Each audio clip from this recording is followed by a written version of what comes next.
At the rim of the Pacific exercises this year, the largest multilateral naval exercises in the world, Chinese ships were conspicuously absent. After two successful previous appearances, China was disinvited by the US over its activities in the South China Sea. And under the 2019 Defense Authorization Act, China would be officially banned from those exercises, and there are other measures too. Plans for strengthening the US-Taiwan military relationship will be drawn up.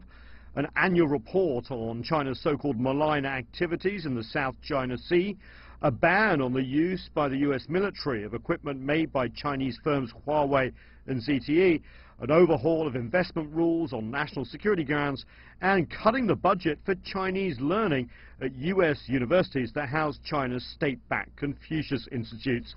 So this is broad-based, the suspicion of China and this sense of a threat from China, and to me that's a remarkable thing about this bill. The US focus on China as a competitor comes as the US armed forces are downgrading the fight against terrorism and focusing more on the Asia-Pacific.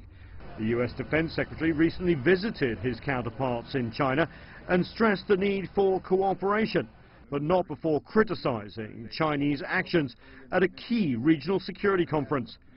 This US Defense Act also provides more money to forge closer defense relationships with other nations like India and Sri Lanka.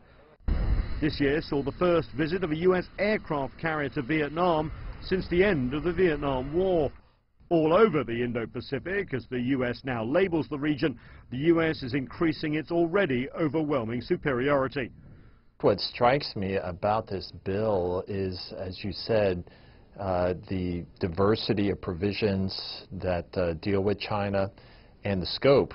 It's not simply authorizing more planes and ships to be built, which it does, but it also directs reporting requirements on issues like influence operations and espionage. And China is not alone. Russia, too, is targeted in this spending bill, with plans for a permanent US presence in neighboring Poland, and NATO ally Turkey will be denied access to the new F-35 fighter jet, at least for now. Here at the Pentagon, the priority of focus on China can be reflected on how many ships are being ordered. One new aircraft carrier, and in total about 46 new ships in the next 5 years. And there's very little political opposition to this record $700 billion plus spend. This Defense Act passed its way through Congress much faster than usual. Nathan King, CGTN, at the Pentagon.